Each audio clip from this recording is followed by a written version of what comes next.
বন্ধুরা, আজকে একটা নতুন গল্প নিয়ে আসলাম তোমাদের মাঝে। এটা সত্য এবং বাস্তব জীবনের ঘটনা। শেষ পর্যন্ত শোনার অনুরোধ রইল। শুনলে তোমার মধু চলে আসবে। দেরি না করে চলো শুরু করা যাক।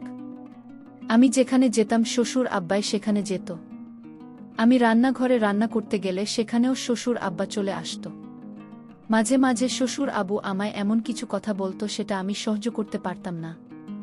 শ্বশুর আব্বা আমায় সব সময় বলতো, আমি যদি আমার ছেলেকে না বলতাম তাহলে সে তোমাকে বিয়ে করত না। আমার স্বামী যখন ওই বাড়ি থেকে বেরোতো তখন আমার শ্বশুর আমার ঘরে এসে আমার স্বামীর নামে বাজে মন্তব্য করত। একদিন রাতে আমার স্বামী আমার ঘরে আসেনি, আর আমি ভয় পেয়ে আমার শ্বশুরের ঘরে চলে যাই। তারপর আমার শ্বশুর আমার যা অবস্থা করলেন সেটা আমার বলতেও লজ্জা লাগছে। কারণ কিছু রাত এতটাই অন্ধকার হয় যে মানুষের জীবন থেকে সব আলো মুছে দেয়। আজকের রাতটা আমার জীবনের এমনই একটা অন্ধকার রাত হয়ে ওঠে। আমার স্বামী রজব এখনও বাড়ি ফেরেনি। রাত 1টা বাজছে। আমি ঘরে বসে তার ফেরার জন্য অপেক্ষা করছিলাম। আমার নজর বারবার ঘড়ির কাঁটার দিকে চলে যাচ্ছিল। সেকেন্ডের কাঁটার সাথে সাথে আমার ভয়ে গলা শুকিয়ে যাচ্ছিল। আমি প্রার্থনা করছিলাম যাতে রজব তাড়াতাড়ি বাড়ি ফিরে আসে। এরই মাঝে হঠাৎ করে বিদ্যুৎ চলে যায়। পুরো ঘরটা একেবারে অন্ধকার হয়ে যায়। আবার অন্ধকারে খুব ভয় লাগে, আর এখন চারিদিক অন্ধকার। এমনিতে আমি রজবের না ফেরার জন্য চিন্তায় ছিলাম। তার উপরে অন্ধকার, আমি কিছু দেখতে পাচ্ছিলাম না। মনে হচ্ছে যেন আমি অন্ধ হয়ে গেছি। আমি কোনো রকমে জিনিসপত্রকে নিজের ঘরের দিকে যাচ্ছিলাম। তখনই পাড়ার একটা কুকুর ঘেউ ঘেউ করে ডেকে উঠল। এত জোরে ডাকত যে মনে হলো সে আমাদের উঠোনে চলে এসেছে। ভয়ে আমার প্রাণটা বেরিয়ে যাওয়ার মতো অবস্থা। বাড়িতে তখন আমার শ্বশুরমশাই ছাড়া আর কেউ ছিল না। তিনি ওনার ঘরে ঘুমোচ্ছিলেন, আর আমি নিজের ঘরে একা ছিলাম।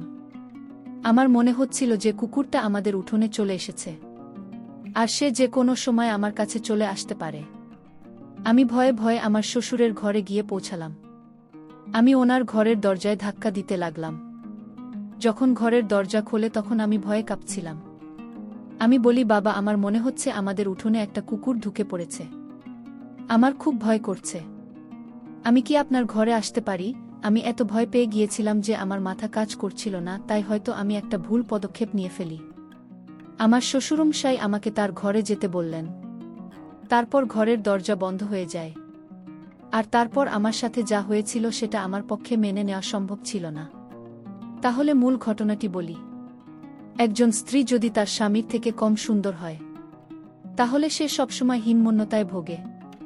আজকাল আমার সাথে সেটাই হচ্ছে। রজব একটা খুব সুন্দর দেখতে জোয়ান ছেলে। আমিও দেখতে খারাপ ছিলাম না, কিন্তু আমার গায়ের রংটা একটু ডেম ছিল। এই কথাটা আমাকে বিয়ের পরের দিনই আমার শ্বশুরমশাই মুখ থেকে শুনতে হয়। সকালে যখন আমি জলখাবার খেতে ঘর থেকে বেরিয়ে আসি, তখন বাড়িতে অনেক আত্মীয় স্বজন ছিল। খাবার টেবিলে আমার শ্বশুরমশাইয়ের সাথে তার বোনেরা বসেছিল। আমার শাশুড়ি মারা গিয়েছিলেন। আত্মীয় স্বজনদের মধ্যে বেশিরভাগই আমার শ্বশুরমশাইয়ের ভাইবোন ছিল। আমি ওনাদের সাথে বসে জল খাবার খেলাম। আমার শ্বশুরমশাই সবার সাথে আমার পরিচয় করিয়ে দিলেন। তিনি খুব খোশমেজাজে ছিলেন। কিছুক্ষণ পর সব আত্মীয়রা তাদের বাড়ি ফিরে যায়। তখন বাড়িতে শুধু আমি আর আমার শ্বশুরমশাই ছিলাম। আমার শ্বশুরমশাই আমার জন্য চা বানিয়ে নিল। উনি বলেন, আমি ভাবলাম আমার বৌমা খুব ক্লান্ত, তাই আমি তার জন্য চা নিয়ে এলাম। তিনি আমার পাশে সোফায় বসে পড়লেন, আর চায়ের কাপটা আমার হাতে ধরিয়ে দিলেন। তিনি বলতে লাগলেন, রজব এমনিতে খুব ভালো ছেলে। সে আমার সব কথা শুনে তুমি একটা ভালো মেয়ে। কিন্তু আরও ভালো হতো যদি তোমার গায়ের রংটা একটু ফর্সা হতো। ওই যে বলে না, বসেই হয় যাকে সব সময় কাছে পেতে ইচ্ছে করে। ওনার কথা শুনে আমি একটু অস্বস্তি বোধ করছিলাম। আমি উনাকে বললাম, আমি আপনার কথা ঠিক বুঝতে পারলাম না। উনি বলেন, কাল মাঝরাতে রোজ ঘরের বাইরে এসেছিল। আমিও তখন জল খেতে উঠেছিলাম, তাই আমার তার সাথে দেখা হয়ে যায়। সে আমাকে বলে, বাবা, তুমি তার মধ্যে কি এমন দেখেছিলে? তুমি তো জানতে যে আমার সুন্দরী মেয়ে পছন্দ। তুমি অন্তত আমার পছন্দের মানটা রাখতে পারতে। এইসব কথা শুনে আমার মনটা খুব খারাপ হয়ে যায়। তবে রজব কাল রাতে আমার সাথে কোনো খারাপ ব্যবহার করেনি। সে এমন কোনো কথা বলেনি। সে বরং আমার প্রশংসা করেছিল। তবে হ্যাঁ, আমার মনে আছে যে রজব রাত 2টা-3টা নাগাদ একবার ঘরের বাইরে বেরিয়েছিল। কিছুক্ষণ পর আবার ফিরে এসেছিল। আমি হাঁ করে শ্বশুরমশাইয়ের মুখের দিকে তাকিয়ে রইলাম। তিনি আমাকে বললেন, আমি বুঝতে পারছি তোমার এই কথাগুলো শুনতে ভাল লাগছে না। আমি কাল রজবকে খুব বকেছি। আর বলেছি সে যেন ভুলেও তোমাকে এসব কথা না বলে। সে তোমাকে এরকম কোনো কথা বলেনি তো? আমি মাথা নেড়ে বললাম, না, এই কথাটা আমার বিশ্বাস করতে কষ্ট হচ্ছিল। কারণ কাল রাতে রজব আমার সাথে খুব ভালো ব্যবহার করেছিল। শ্বশুরমশাই এর পরের কথাগুলো আমাকে আরও অবাক করে দেয়। তিনি বলেন, আমি ওকে বারবার বারণ করেছি সে যেন তোমার মনে কষ্ট না দেয়। তুমি কিছু মনে করো না মা। কিন্তু আমি যখন তোমাকে দেখতে গিয়েছিলাম তখন তুমি মেকআপ করেছিলে। তখন তোমাকে দেখে আমার ফর্সা মনে হয়েছিল, কিন্তু তোমার আসল রংটা তো পরে দেখলাম। ওনার কথা শুনে আমি চুপ করে গেলাম। আমি বুঝতে পারছিলাম না কি জবাব দেব। হ্যাঁ, এটা সত্যি যে আমাকে যখন দেখতে আসা হয়েছিল তো এখন আমি একটু মেকআপ করেছিলাম। কিন্তু সেটাই তো স্বাভাবিক, আজকাল সব মেয়েরাই তো একটু আধটু সাজগোজ করে।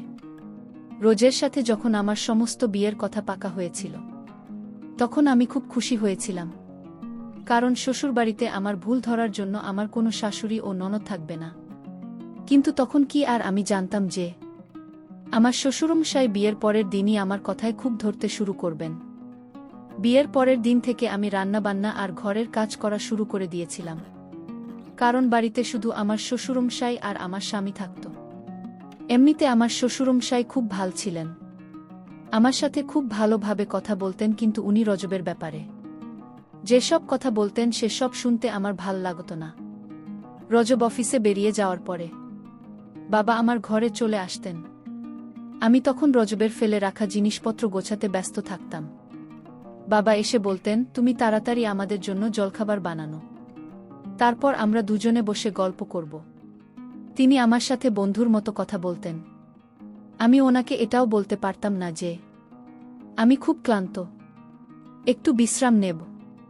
কিন্তু চিন্তার বিষয় এটাই যে বাবা সবসময় আমার খেয়াল রাখতেন। আমি যখন রান্নাঘরে থাকতাম তখনই সেখানে এসে হাজির হতেন।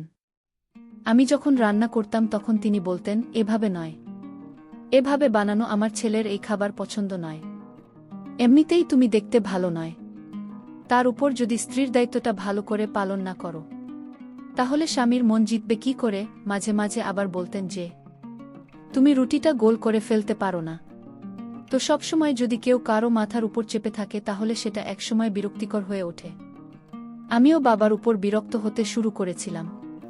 একদিন এমন একটা ঘটনা ঘটে যেটা আমাকে আরও বিচলিত করে তোলে। একদিন আমার শ্বশুরমশাই বলেন, রজব কখনো তোমাকে কোথাও ঘুরতে নিয়ে যাবে না, কিন্তু আমি জানি তোমারও ঘুরতে যেতে ইচ্ছে করে। তুমি অনেক স্বপ্ন নিয়ে এই বাড়িতে এসেছ। চলো তুমি রেডি হয়ে নাও, আমি তোমাকে ঘুরতে নিয়ে যাব, আমরা শপিং করতে যাব। বাবা আমার সাথে আমার শাশুড়ি মায়ের মতোই ব্যবহার করতেন। আমার সব কাজে ভুল ধরতে বলতেন। রজবের এটা পছন্দ নয়, ওটা পছন্দ নয়। আমার মার্কেটে যেতে ইচ্ছে করছিল না, তাই আমি বাবাকে বললাম আজকে ছেড়ে দেন। তা উনি আমাকে জোর করে মার্কেটে নিয়ে গেলেন। উনি বললেন, আমি তোমাকে একটা সুন্দর জামা কিনে দেব, যেটা পরলে তোমাকে খুব সুন্দর দেখাবে। উনি আমাকে দোকানে নিয়ে গেলেন আর বললেন, তোমার পছন্দ মতো একটা স্যুট তুমি কিনে নাও। আমি কালো রঙের একটা স্যুট পছন্দ করলাম, কিন্তু বাবা বললেন, এমনিতেই তোমার রংটা খুব কালো, তার উপর তুমি যদি কালো রঙের জামা পরে তাহলে তোমাকে ভূতের মতো দেখাবে। তিনি আমার জন্য একটা লাইট কালারের স্যুট পছন্দ করলেন, যেটা আমার একদম পছন্দ হয়নি, কিন্তু আমি চুপ করে রইলাম। উনি বললেন যে লাল রংটা পরে তোমাকে ভালো দেখাবে। আমি যখন শ্বশুরমশাই এর সাথে কথা বলছিলাম তখন আমি দেখলাম পাশের দোকানে রজবকে একটা অন্য মেয়ের সাথে। বাবাও সেটা দেখতে পেলেন। রজতদের সাথে যে মেয়েটা ছিল সে বেশ সুন্দর দেখতে ছিল। বাবা বলতে লাগলেন, দেখেছ, আমি বলেছিলাম না রজবের সুন্দরী মেয়ে খুব পছন্দ। সে যেখানে সৌন্দর্য দেখে সেখানে চলে যায়। রজব সেই মেয়েটার সাথে খুব হেসে হেসে কথা বলছিল। এটা দেখে আমার চোখে জল চলে আসে। আমি ওখান থেকে কিছু না কিনেই চলে আসি। আমার খুব রাগ হচ্ছিল, মনে হচ্ছিল সব কিছু তছনছ করে দিতে। আমি ভাবতে লাগলাম যে রজব কিরকম ছেলে। সে আমাকে বলতো সে আমাকে ভালোবাসে, আর বাইরে গিয়ে সে অন্য মেয়ের সাথে ঘুরছে। আমার শ্বশুরমশাই বললেন, আমি কখনোই চাই না তোমাদের ঘর ভেঙে যাক মা। তবে ছেলেরা একটু স্বাধীন হয়, বিশেষ করে এমন ছেলেরা যারা সৌন্দর্য দেখে পাগল হয়ে যায়। হ্যাঁ, তুমি যদি দেখতে সুন্দর হতে তাহলে হয়তো তোমার স্বামীকে ঘরে বেঁধে রাখতে পারতে। বাবা আমার পাশে বসে আমাকে বোঝাতে লাগলেন। বাবা বললেন, আমি রোজ ওদের সাথে কথা বলবো, কিন্তু আমি কিছু গ্যারান্টি দিতে পারছি না। আমি রজবের জন্য কি না করতাম। তার পছন্দের খাবার বানাতাম, তার পছন্দমতো ঘর সাজিয়ে দিতাম, এমনকি নিজেকেও তার মনের মতো তৈরি করার চেষ্টা করতাম। কিন্তু রজবের আমার এত আত্মত্যাগ চোখে পড়ে না। রাতে যখন রজব বাড়ি ফিরে আসে, তখন আমি আমার ঘরে বসে কাজ করছিলাম। রজব আমাকে জিজ্ঞেস করে, তোমার কি হয়েছে, শরীর ঠিক আছে তো? আমার তো ইচ্ছে করছিল এখনই বলে দিতে যে আমি তোমার আসল রূপটা ধরে ফেলেছি, কিন্তু বাবা আমাকে অনেকবার বারণ করেছিলেন। বলেছিলেন, এটা করলে আমার ঘর ভেঙে যেতে পারে। যদি জানতে পারে যে তুমি জেনে গেছ তার অন্য মেয়ের সাথে প্রেম আছে, তাহলে তার মন থেকে সব ভয় দূর হয়ে যাবে। আমি রোজ ওকে বলি যে আমার মাথা ব্যথা করছে। রজব বলে, চল, আমি তোমাকে ডাক্তারের কাছে নিয়ে যাচ্ছি। এমনিতেই তোমার গায়ের রং কালো, তার উপর কেঁদে কেঁদে নিজের যে অবস্থা করেছ, তোমাকে একেবারে ভূতের মতো দেখাচ্ছে। কথাটা শুনে আমার খুব অভিমান হয়। আমি বলি, আমি যখন এতই খারাপ তখন আমাকে বিয়ে করলে কেন? আমার কথা শুনে রজব আমার দিকে তাকিয়ে থাকে। তারপর একটু হেসে বলে, আমার অনেক বড় ভুল হয়ে গেছে, কিন্তু কি আর করা যাবে, ভুল যখন হয়েছে তখন তোমাকে সংযত করতে হবে। এই বলে সে হাসতে হাসতে আমার পাশে এসে বসে। আমি বলি, আমি কোথাও যাব না, আমার মাথা ব্যথা করছে, আমি ওষুধ খাবার ঠিক হয়ে যাবে। এই বলে আমি ঘর থেকে বেরিয়ে চলে যাই। কিন্তু আমার মনটা খুব খারাপ হয়ে যায়। স্বামী যদি তার স্ত্রীকে ভালোবাসে আর সবসময় তার খুঁত ধরে, তাহলে এক সময়ে স্ত্রী ও তার স্বামীর প্রতি ভালোবাসা কমে যায়। রোজ ওদের প্রতি আমার টান আস্তে আস্তে কমতে শুরু করেছিল। একদিন আমার শ্বশুরমশাই বলেন যে তাদের পরিবারের একজনের বিয়ে আছে, তাই আমাকে তৈরি থাকতে বলেছিলেন। আমিও একটু সাজগোজ করেছিলাম।